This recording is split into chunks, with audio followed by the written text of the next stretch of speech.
Coming up on Tech News Today, Google shakes up online TV for $35 a dongle. Also, Facebook asks, why are you hiding that? And 3D printing might be bad for your health. All that and more coming up. Netcasts you love. From people you trust.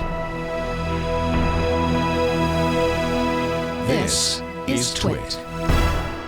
Bandwidth for Tech News Today is provided by CacheFly at CACHEFLY.com.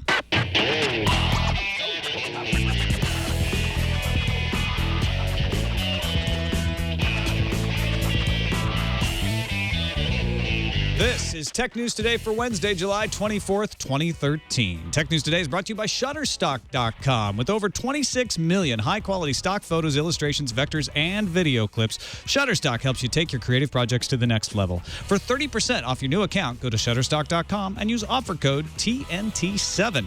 And by ProXPN. ProXPN is a virtual private network that allows you to use the internet the way it should be, anonymously and without oversight. For 20% off your new account, go to proxpn.com/twit and use the code TNT. Welcome to Tech News Today. I'm Tom Merritt. I'm Sarah Lane. I'm Maya Zakhtar. I'm Jason Howell. And this is the show where we keep you up to date on the most important stories in the tech world, put them in some context for you, starting with the top 10 stories of the day in the News Pong Fuse. Google announced 2 new products in a press breakfast today, a rasher of products, if you will. The Nexus 7, which was widely leaked, is an update to the tablet with a 1920 by 1200 display, thinner profile, and the same 1.5 gigahertz Snapdragon S4 Pro 8064 processor as the Nexus 4 phone has. The new Nexus 7 is $229 for the 16 gig version, $269 for the 32 gig version, and $349 US for the 32 gigabyte LTE version. Available July 30th. The more surprising announcement was the Chromecast. It's an HDMI dongle powered by USB that lets you stream YouTube, Netflix, and any Chrome tab to your television. Google also announced an SDK for the Chromecast to allow developers to add a button to enable streaming to the Chromecast. The dongle is $35 and ships as early as July 28th. Apple's third quarter was good, not great, but good. The company reported earnings per share of $7.47 on revenue of $35.3 billion, which did beat Wall Street estimates. Apple shipped 31 million iPhones for the quarter, which is less than the 37.4 million it shipped in the quarter prior, but more than 26 million that it shipped a year ago, and above analyst expectations for 26 million. However, it shipped only 14.6 million iPads, which is down from the 17 million it sold in the prior year, and quite well below the 18 million that analysts were hoping for. Mac sales also down with 3.8 million units shipped. Facebook's product manager for ads told ABC News that in the future, when you hide a post on your newsfeed, you'll have the ability to tell Facebook why you didn't like that particular post. If a post is found to be offensive by many people, Facebook may not display that post to the rest of Facebook. Expect testing of the feature soon so you can give Facebook more and more information. Is because it's stupid an option? It might be. I don't know. NVIDIA will introduce Project Logan at SIGGRAPH in Anaheim next week. Based on the Kepler architecture, Logan promises to bring workstation-quality graphics processing to mobile devices. And NVIDIA claims it'll consume a third of the power of today's tablet GPUs. Also at SIGGRAPH, NVIDIA announced the NVIDIA Quadro, that's with a D, Quadro K6000, which the company calls the most powerful graphics card on the market with 12 gigabytes of onboard memory. It's not power efficient at all, but it's not meant to be. It's marketed to people who make feature films, manufacture cars, or work with large geological data sets. So this is big enterprise stuff. K6000 will be available this autumn. Twitter's got a new TV ad targeting platform that, at least for a short time, featured actual users like you and me tweeting things that we actually didn't tweet. On Twitter's advertising blog, the company posted a screenshot of users Subhash Chander, William Mazzio, and Neil Gottlieb singing the praises of an ad for something called Barista Bar, except that they didn't actually tweet any of that stuff. What? The fake tweets have since been removed, replaced with tweets from Twitter ads employees, but SFGate reports that the original post had also already been tweeted by the official Twitter ads account, was then retweeted to about 1.5 million users' timelines, and everybody got freaked out because they don't want words put in their mouth. Michael Dell is continuing his effort to take the company he founded private. He, along with investment firm Silver Lake, are now offering to pay $13.75 per share in cash, which is up from his previous offer of $13.65. The new offer would yield shareholders $150 million more than before. If the shareholders want to take advantage of the new deal, Michael Dell has a requirement. A simple majority of shareholders is all that is necessary to approve the deal. A vote is scheduled for August 2nd. Yeah, so no vote today. They moved it off again. U.S. House of Representatives Representative Justin Amash and John Conyers of Michigan will get 30 minutes today to discuss an amendment to the Department of Defense Appropriations Act of 2014. Their proposal would prohibit intelligence agencies from collecting phone records unless they relate specifically to a person under investigation. The President and the Senate Intelligence Committee have urged the House to vote against the amendment. Video chatting app Glide, have you heard of it? It's a mobile messenger for both iPhone and Android. Has risen from basically nowhere to as high as number 6 of the apps overall in Apple's App Store and number 1 in the App Store's social networking selection. In fact, it's closing in on Instagram, according to AppData's leaderboards. And on the App Store on the iPhone, it actually bumped Instagram from spot number 15, at least in the U.S. Now, the company, based in Jerusalem, Israel, says it hasn't paid for advertisement, and all this growth is organic and viral. I got really excited when I installed Glide because Sarah sent me a message, but it's a Sarah from Glide. It's like the default thing. I was going to say, uh-oh, because I didn't do that. No, of course you wouldn't. Finally, some good earnings news for a phone maker. LG reported Q2 earnings of 15.23 trillion Korean won, up 10.1% year over year, and due in particular to mobile. LG shipped a company best 12.1 million smartphones in the quarter, up 34.5% from last year. LG expects its mass market L and F series to continue to drive sales, while its high-end G series increases product competitiveness. LG is expected to announce the new G2 phone in New York August 7th. The Ninth Circuit Court of Appeals just rejected Fox's appeal to stop Dish Network's Hopper DVR. Now, the Ninth Circuit Court said that the lower court did not abuse its discretion and then rejected Fox's appeal. Fox claimed that Dish was infringing on copyright and Dish breached contracts. This episode of Tech News Today brought to you by Shutterstock.com. The thing that saves my life with It's a Thing. I always try to find the right image for the episodes of that podcast, and Shutterstock is my savior on this because they have 26 million, actually much more than 26 million, high-quality stock photos, illustrations, vectors, and video clips, and they're adding them all the time. They add 10,000 a day, and these guys work hard because they review every one of them to make sure they're high quality. They have professional photographers out there, professional videographers. I have illustrations and vectors, and one of the reasons I love it is that I have these weird topics that I have to find, and the search engine at Shutterstock is amazing. You can drill down by subject, by asset type, by gender, by emotion, even by color spectrum. They have a new spectrum tool, and then you can share it in the Lightbox so I can say, hey, Mollywood, does this one look good? And she just says, yes, that looks amazing, and then we're off to the races. You can choose individual image packs or monthly subscriptions for the best deal. You can download 25 images a day with a standard subscription, and you can download any image in any size and pay only one price. Try Shutterstock today by signing up for a free account. You don't need a credit card. Just start an account. Begin using Shutterstock to help imagine what your next project could be like, and save your favorite images to a Lightbox to review later. Once you're ready to buy, use the offer code TNT7, and new accounts will receive, get this, 30% off any package. That's Shutterstock.com. For 30% off new accounts, use that offer code TNT7. We thank Shutterstock for their support of Tech News Today. Joining us now to discuss the stories of the day, very happy to have Will Harris from Channel Flip Media with us. Hey guys, it is a pleasure as always to be here. It is on this ridiculously hot London day. You are the middle of our UK sandwich of guests this week in honor of the royal baby.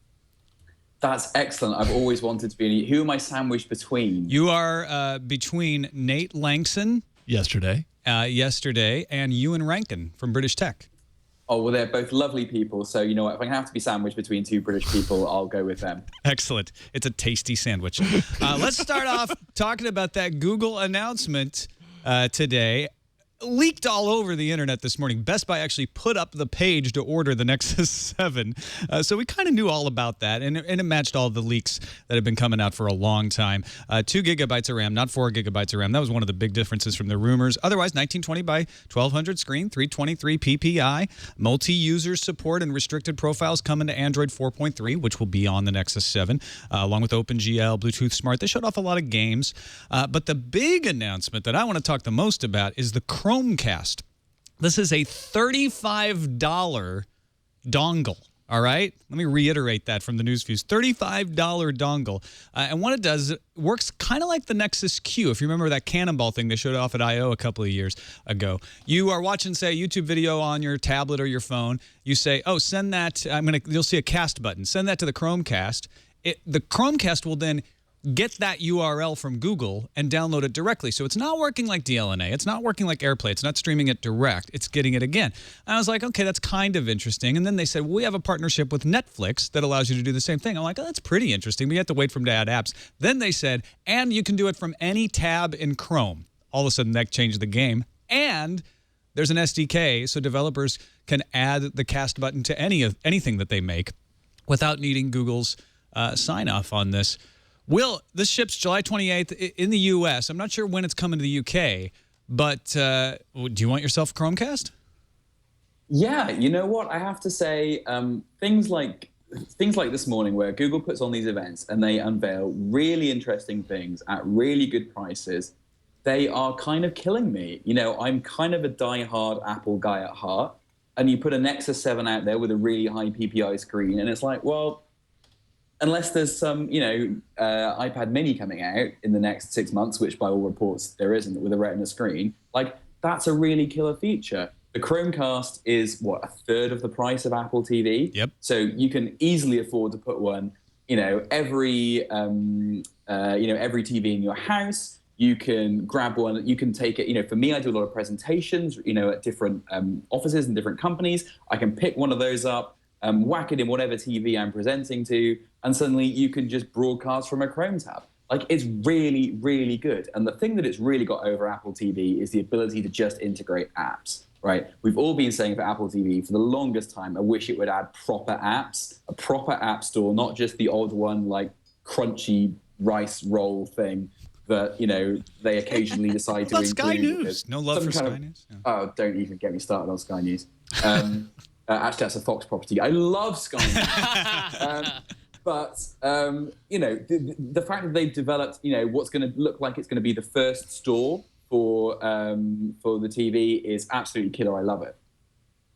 I think the Chrome functionality for tabs is a beta thing for right now, and that's going to change as time goes on, obviously. But we've seen Google products in beta, and they work usually pretty well. I was, in the live special we did this morning, talking about how this could be huge. When Google did I.O., they showed off these amazing games that ran on Chrome. And you could have multiple devices. Actually, I think I was testing it with somebody using a Nexus 7 and a MacBook, and it worked just fine playing this racing game. If they can leverage that with all their Google Play games announcements that they made today as well, that could be a $35 gaming machine if everything is done on Google servers as well. So they just have to send you a picture. You don't even need processing power on either device. Could be pretty big. The other thing about this as a Google service is they have an SDK, so anybody can add a cast app option to it. It, like I said, doesn't work like AirPlay. It has to send the URL to Google servers, and then Google servers send it back down to the Chromecast, which means Google's capturing more data about what you watch and how you do it. What stuff you're actually watching on the TV screen. They'll be able to know that. Sarah, you're a cord cutter. I mean, if I have to try to figure out, what's missing from this Chromecast thing, if I just want to be a downer about the whole thing, what it has is extreme flexibility. With that SDK, anybody can pretty much say, all right, you want to send your video somewhere using Chromecast. It should be very, very easy as a developer to do that. Do we miss anything from being more open yet not having some sort of a one-stop shop place to organize our videos in a way that maybe you'd say, well, the Apple TV does better at that sort of thing? Or do people not really care anymore? They just want that button to send to another device?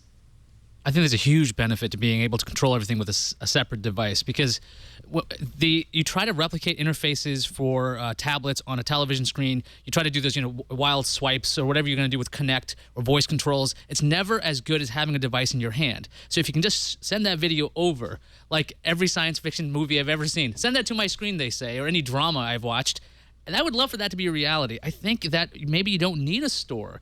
The real thing that Roku still has going for it is a search, and that could unify everything with the apps. But if you can have a search on your phone, find things that way, you might not need an app store on your set-top box. Just let your phone do it. And as far as videos go, Google will say, oh, we have the Google Play Store for you to buy videos, because the Google Play Store can be cast to the Chromecast as well. Yeah, if I'm buying something from Vudu, I don't know if that works so well. Although I think I can watch that in a browser. I can't watch my iTunes videos in a browser, so I'm screwed there. And Apple's not going to add this. They're not going to use that SDK.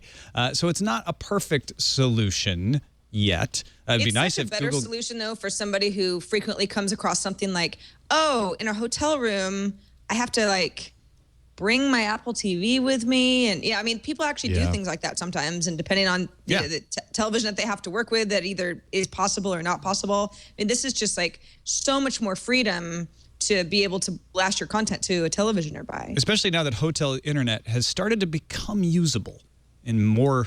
Well, now don't get crazy. It's a little bit. I've noticed. Yeah, Tom, let's keep it easy, right? Let's keep it easy. Now I'm talking pie in the sky. All right. Let's move on. We got a couple of interesting earnings reports. We're going to talk about Apple's in a little bit, but let's start by talking about AT&T, Sarah. Everybody's favorite company. I mean, I'm still an AT&T customer. I have an unlimited plan on my iPad, but apparently I'm in the minority more than ever. About 13 million subscribers for AT&T are now on a mobile share plan. We've talked about some of these plans and how they are extremely unattractive to a lot of people. AT&T says more than 25% of those are opting for 10 gigabytes or more per month in data. And of that number, more than 15% of customers on mobile share moved over from grandfathered unlimited plans. I thought that was pretty interesting, because there are many of us who say if you're grandfathered in, you don't move ever. Over 70% of postpaid customers are on some kind of tiered data plan on AT&T now. Obviously, AT&T is thrilled about that because the grandfathered plan people are the annoying people, who are using unlimited data. So if you look at the profits, it's all pretty healthy. $3.8 billion in net profits.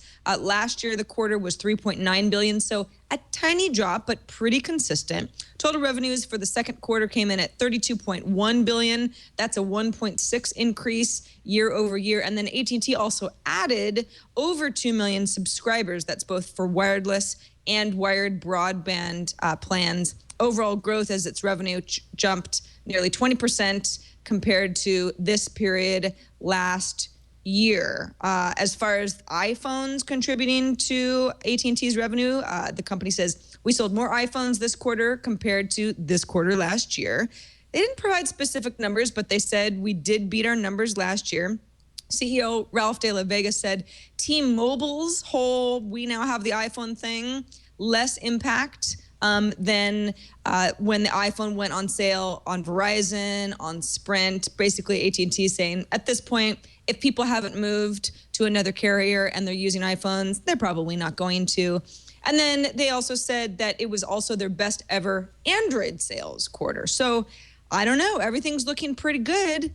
I don't know, Will. I know that this is all just one specific carrier that's U.S. based, but are we going to see the end of grandfathered in unlimited plans sooner than later? Yeah, I mean, we've already had the unlimited plans completely die over here pretty much. I can't, like you, I can't really understand why if you had a grandfathered in unlimited plan, you would ever choose to give it up. That seems like crazy talk. But I guess in the States, if you have unlimited plans, you can't do things like tethering, right? Which are going to become increasingly important for things like Google Glass. So, AT&T seems to be doing okay. From what I understand, they're a bit of a whipping boy in the States, and probably rightly so. But I think, obviously, it's one of those cases where, just because consumers aren't always happy doesn't mean they're not making a ton of money. Yeah, moving on from going from unlimited and getting rid of your old grandfathered plans, it just seems like that's a reflection of people having more and more devices, because you're thinking about having a tablet that's connected. You're thinking about having a phone. And like Will saying, Google Glass device or a watch one day, these kinds of things, they're getting attractive enough that people are making the switch, even though it sounded unthinkable to me to go, why would you ever get rid of that? I would just jailbreak the phone and have tethering on there, but that's because that's the way I work. But most people won't do that, and AT&T catches you if you do that anyway.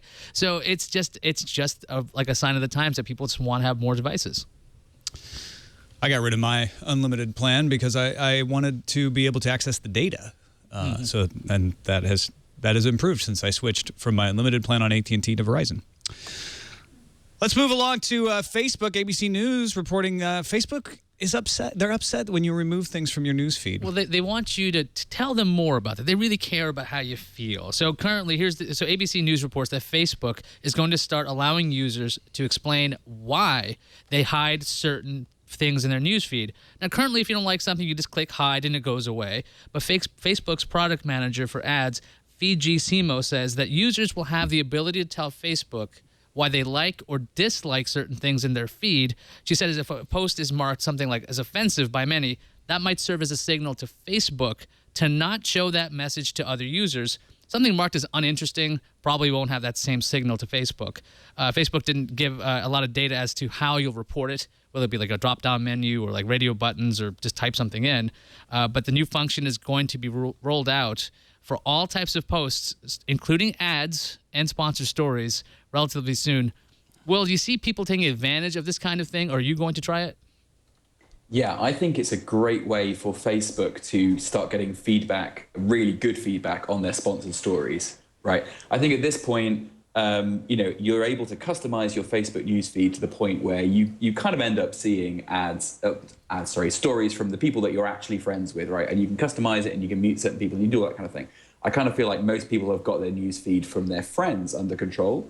Where this really gets problematic is where you've got posts into your feed from like brand pages that you've liked or sponsored stories. And I think Facebook desperately needs probably more data on why people, like certain brand posts onto their newsfeed, why they dislike some of them, why some sponsored stories are offensive, why some sponsored stories are actually okay. They probably need to really start getting much better feedback on what users are prepared to put up with, particularly on their mobile timeline.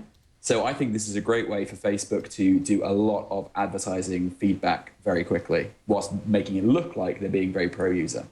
It's also just so much more rich of data than saying, block this ad, because it doesn't tell Facebook anything about your sentiment over it. You know how you unsubscribe to an email, and sometimes they use those services that say, why are you unsubscribing? And you say like, too many messages per week, or I never signed up for this, or it gives more context into why you ended up getting annoyed. And that's just helpful in general. I mean, I think that Facebook wants to know, are you actually offended by this ad, or have you just seen it too much, or what's the scale here, so we can figure out a little bit more about people's emotions.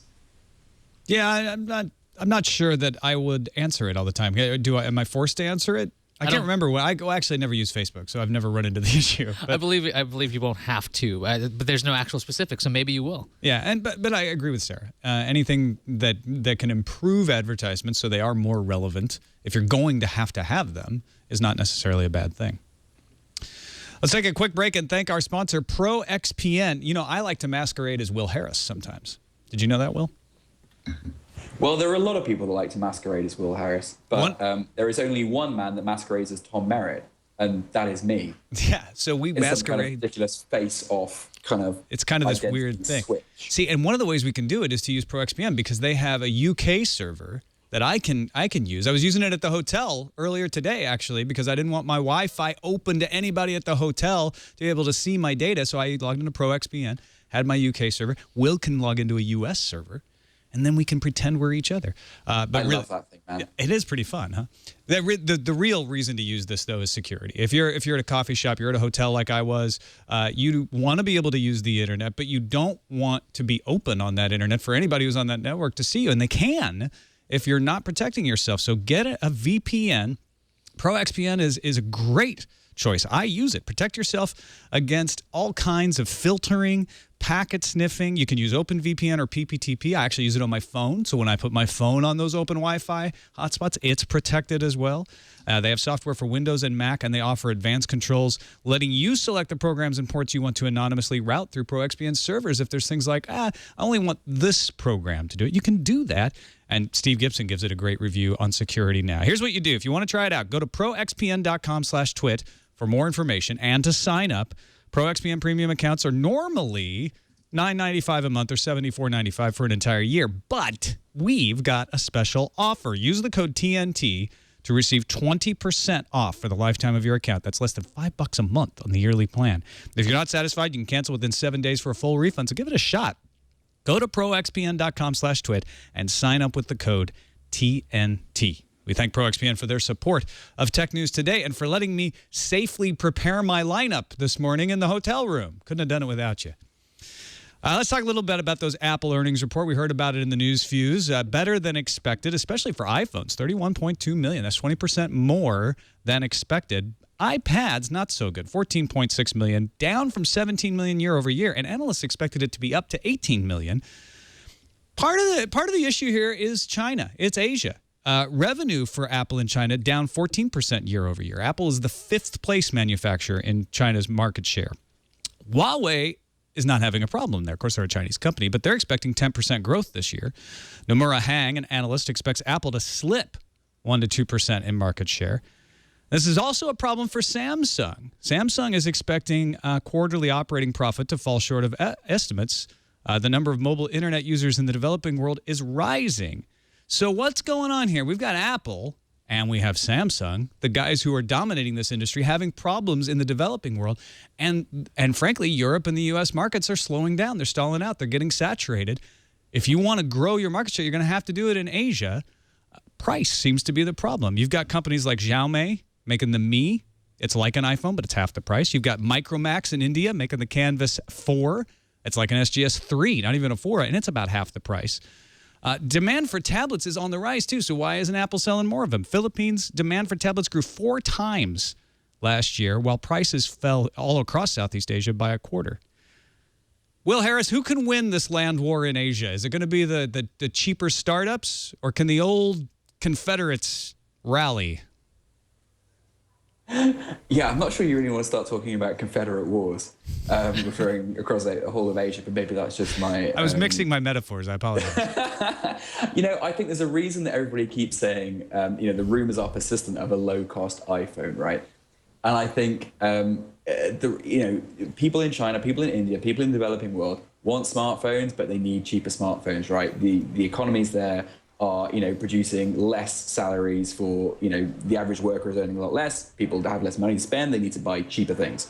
Clearly, Huawei and people like that are doing very well at producing cheaper stuff. I think the flip side is Huawei is absolutely nowhere in Europe and the US. So probably there's, I don't know if is there like a Asian version of Tech News Today where they're complaining about the fact that Huawei has, dropped 10 points in market share in the US or something.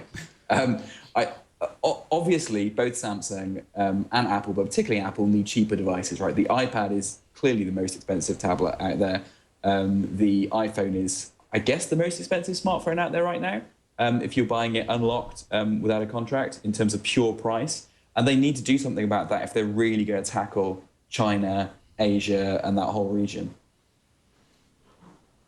Yeah, I was thinking about Will's point about the lower cost devices. Samsung obviously has that approach of we make everything. So if they're losing market share, that's troubling because they have the low cost devices already. They have the high end devices, and the problem is just adoption of smartphones. It's kind of petering out in general because feature phones are getting more featureful, and even the Android phones the lowest end ones are amazing at this point. They're almost it's almost the same kind of experience on any device. So this. To Will's point again, this explains why the Apple rumors are persistent. We will see a lower cost iPhone, but I don't think that those high end things like Apple and Samsung have, I don't think those things are going to keep them with any market share. And it has to kind of even out. Apple and Samsung are the premium 2 products or the product lines from these companies, so they might as well keep that high profit margin and maybe just become like the Lexus or Mercedes style. Like, look, we're high end. That's all we'll do. Maybe they're not going to do the race to the bottom. Well, You're but there's exactly also right. that. Sorry, Sarah. I was just going to say, you're exactly right, because, in the laptop market, we don't say, well, Apple's only got, lost 14% share of the, sub £300 laptop category. Apple just doesn't make laptops. It makes expensive things, and they're nice things. And either you buy the expensive thing or you don't. I don't know why we're obsessed with the fact that Apple has to have some sort of top to bottom approach for every other category when it doesn't have it for their main category. I mean, even the rumors that we have about the lower cost devices, smartphones that Apple wants to introduce into not just the Chinese market, but emerging markets in general, where there's a lot of growth potential. Most of those say then it would fall into more of a mid-range smartphone or device. I mean, no one's thinking that Apple's going to be able to undercut a company like Huawei. And the company's not really interested in doing so because there's more competition there than there is somewhere in the middle. However, how to make an Apple device something that's a lot more attractive than all of the other options that are already good in a mid-range product, I think is actually more of a challenge than to say, we're top of the line. If you've got the money, buy it. Or we're absolutely the cheapest, and that's why it's attractive as well. So I'm interested to see how the marketing works with something like this, because I think that that's actually really, really important for a market like China. And it's all about price, right? It's not about features. It's about saying, one of the analysts used this example of, it's like going from a bicycle to a leaky old car. Even though it's a leaky old car, it still gets you farther than the bicycle. So they're going from feature phones to cheaper smartphones. Apple and Samsung have got to wait for that market to mature to be able to get them to buy their high-end smartphones. So maybe a mid-range phone is the way to kind of bridge that gap. We'll have to see. Meanwhile, we need to start talking about 3D printing because it could kill us. Yeah, I know. I want to scare everybody a lot right now. So industrial 3D printers that have been in use for some time often have, ventilation shafts. They've got filters because there's airborne particles, depending on what kind of materials you're using, that can emit emissions that are unhealthy for humans, particularly if you're breathing something in. There's a new study from researchers at the Illinois Institute of Technology that use of 3D printers in unventilated areas like homes from people who are like, yay, cool, I'm going to start printing stuff, could potentially lead to health issues. They looked at 5 different models of 3D printers over at Chicago's 3D printer experience, like the MakerBot and the UP Mini printer. And they looked at both ABS and PLA polymers as a plastic feedstock and found that they are both high emitters of ultrafine particles that have similar emission rates. That's output, not necessarily toxic emissions, but just output that could potentially be toxic, and compared it to something like the burning of a cigarette or the operation of a laser printer, which I didn't realize was as dangerous as it was. Because of their size, these particular ultrafine particles can get into your lungs, get absorbed into your bloodstream. High concentrations of these have been linked to all sorts of bad stuff like lung cancer or strokes or, really bad asthma. So, of course, the takeaway here is, well, if we're all going to be operating 3D printers, we have to be ultra cautious about, I don't know, what rooms that they're in. Are they in a garage? Is there going to be, a good airflow? And if it's inadequately filtered indoor environments, are we all screwed? So I guess my question to you guys is, this is something that's certainly a concern for all sorts of, construction projects or working with heating up certain materials that can be dangerous. And there's all sorts of, lab equipment that people are already using in all sorts of senses. Do we need warning labels, though? I mean, if we're able to buy commercially available 3D printers that could be harmful, and working with the types of, I don't know, ingredients that we're not used to, does someone need to walk us through it? Will, are you freaked? No, I don't think I'm freaked that much. I mean, I think if you go back to the early days of printers, like, they were a bit hazardous, and you sort of used them, with a little bit of caution, because you're aware of the fact, ink and toner and things are a bit grim. And, when you dispose now of ink cartridges and toner cartridges, they come plastered in things that say, don't inhale it, don't huff it, don't, It's like otherwise hate, I would, you know. Otherwise, you'd just be like, have your face in the inkjet printer the whole time, just like getting massively high. So I think we will all just get used to it, and I think it will just be common sense that if you've got a if you've got a ventilation shaft or something because it's putting out fumes, you need to make sure that you're in a well ventilated area. And I think it will just be I'm not too worried about it. I think it will be something that people just clearly get used to. Yeah, but the first bunch of people who get their 3D printers will stay there and stare at it, and it goes layer by layer by layer by layer. So they might want to have the warning up front, but then again, we've gotten used to this with cleaning products and everything else. There'll be a warning. Ovens. I was thinking ovens, right? You have to have them well ventilated. You have to have them installed correctly, especially gas ovens. And we don't have a put problem your head with in that. one. Yeah, and you can misuse it, and they come with lots of appropriate labels. I think we'll take care of this. I think it should have appropriate warning labels, and they should be properly installed, and people should be aware of that. Hopefully we won't see like mass 3D printer inhalation. That's kind of diseases. interesting. You mentioned the ovens. It's like, well, we all, you've got that hood and the whole thing. Yeah. It's like, does the 3D printer go into some sort of special pantry, and that's just how homes of the future will be? It's like Maybe. you got your fridge, you got I your love that. Like the microwave, Jetsons. Here's you your got hood. your printer. Yeah, get my 3D printer installed free at Best Buy. All right, let's finish up with Ubuntu Edge. We mentioned it on the calendar on Monday, but they're already running into a price discount 2 days after it launched. 2 days after launch. Indiegogo, right? There's, an update to the Ubuntu Edge crowdfunding campaign. Now they're offering the Ubuntu Edge phone to backers who pledge $625, $675, and $725, which is limited to 1,250 backers. The $625 pledge perk is already sold out. Now, if you're unfamiliar with this, Canonical is asking for $32 million to build a phone called the Ubuntu Edge, which have a 4.5-inch 720p display, multi-core processor, 4 gigs of RAM, 128 gigabytes of storage, because this device, when docked, should be your full desktop. It would dual boot Linux and Android. When the campaign launched, either have to pay $600 or $830 to get the device when the device will ship in May 2014. That's what their page says. Company says whoever contributed $830 will be refunded the difference, so you didn't get ripped off right there, assuming this device ever shows up. Well, so far, Canonical has raised over $4 million. Do you think the lower pledge points are going to get more interest in this? I'm going to go ahead and say no. I'd be really interested in a stat, which is $32 million, $725 a unit. That's what, about 40 million pledges that they need. I am not convinced there are 40 million Ubuntu users in the world, let alone 40 million Ubuntu users in the world prepared to stump up another $800 for an Ubuntu phone. I think they're absolutely smoking crack. This is one of those points where we say, oh, now Will, be careful. The Linux fanboys are going to get you. But I think you could say, put your money where your mouth is.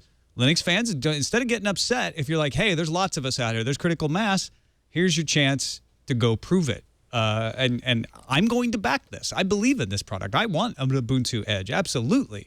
But I wouldn't say it as boldly as you did, Will. But I worry that you're right.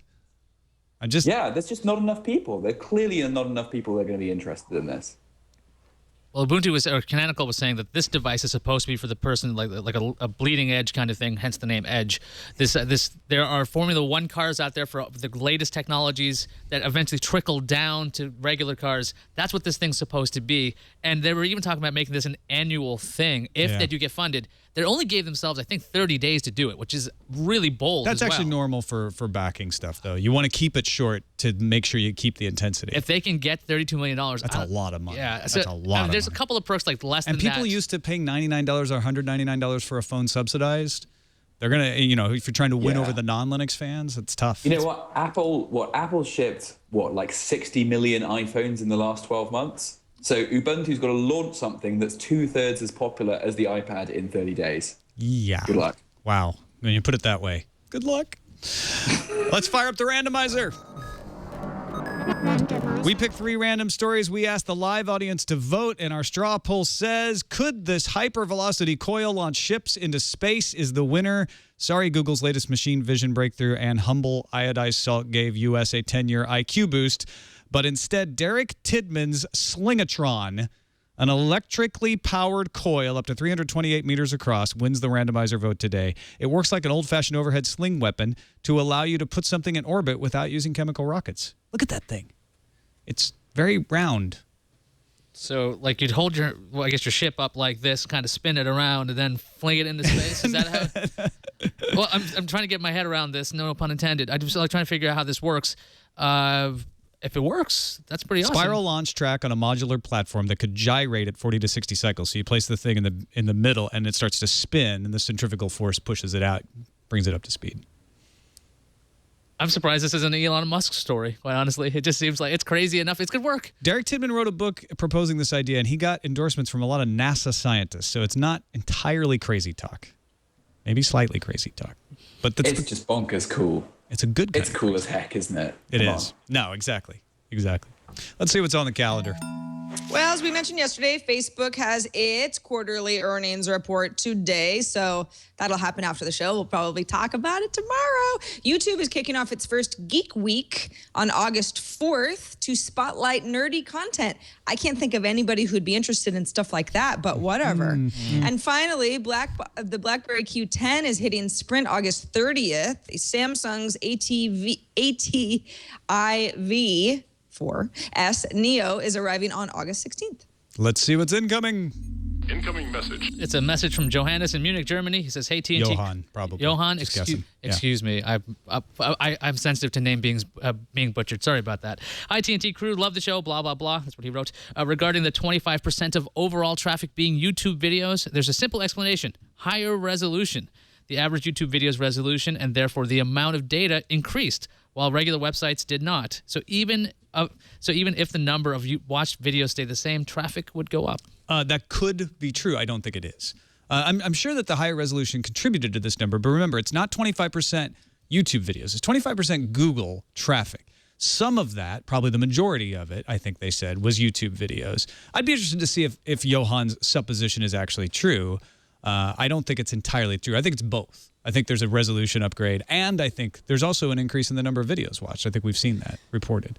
But a lot of people had this reaction like, oh, yeah, they just made everything higher resolution. At the same time, everybody's like, I can't watch those higher resolution videos because my ISP has a bandwidth cap or I don't have connectivity. So, yeah. Oh, that sucks. Yeah, it can't be both, people. Well, congratulations, Will Harris. They've named the royal baby George Alexander Louis. It was just announced during the show now. How do you feel? Oh, I thought when you said congratulations, you were going to say, congratulations, Will Harris. They've named the royal baby Will Harris, which was going to get me really excited. George Alexander Louis Will Harris. Actually, they named the baby Channel Flip, so even better. That's spot on. Spot on. Brilliant. I'm a big fan of that. GAL. It's like the gall. Gal. Or gal. Oh, jeez. Gal. Yeah. Obviously, they really Right. wanted a All gal. of that, for a boy. and they can't. All right. Our pal well. Gal. That's going to be the headlines everywhere. Yeah. Well, and a lot of times they don't go by the first name either. So it could be Alex. Could be Louis. Louis. Ooh, I don't know. good thing. They can nickname him Will Harris. You're a real. Yeah. From now on, let's just call him Will Harris. I think that's safe. I think that's wise. I think that's- I think that's what we should do. That's what I will call the Prince of Cambridge. Will Harris. Speaking of Will Harris, thank you, Will Harris, for joining the show. What's going on with Channel Flip these days? It's an absolute pleasure. So I'm really glad you guys mentioned Geek Week because we're producing Geek Week here in the UK. So you should absolutely tune in and watch every single minute of every video produced for Geek Week because it will have some form of Channel Flip involvement and you will love it. And if you don't, I will personally come round and slap a wet fish around your face. So, very Monty Python of you. So, if I'm watching YouTube Geek Week in the US, will I see the stuff that you're working on? Yeah, you should be able to. Oh, excellent. It will all be, hopefully, it'll all be curated from the main, the very confusingly named youtube.com/YouTube channel. Right. I've visited that during Comedy Week. It's kind of funny. Yeah, youtube.com/YouTube. So we're doing some really cool stuff. We've got some bringing back some classic TV shows. There's all sorts of great surprises for Geek Week, some big stars, some really cool stuff. So I'm sure you are all going to love it. So watch it. Keep an eye out for that August 4th. And, of course, always online, channelflip.com. Thank you, Will Harris. And thank you, It's a folks. pleasure. Absolutely. A pleasure for us as well. Thank you, folks, for submitting to our subreddit. TechNewsToday.reddit.com is a place to go to vote on stories and let us know what kind of stuff you'd like us to talk about. We keep an eye on it all the time. We even look at trends there. Even if we see something, we don't talk about it right away. We keep an eye to see if certain topics keep coming back. Helps us make a better show for you. TechNewsToday.reddit.com. You can find us all the time at twit.tv/TNT. Email us TNT@twit.tv or give us a call, leave us a voicemail 260-TNT show. Our UK triptych finishes tomorrow when Ewan Rankin joins us. We'll see you then.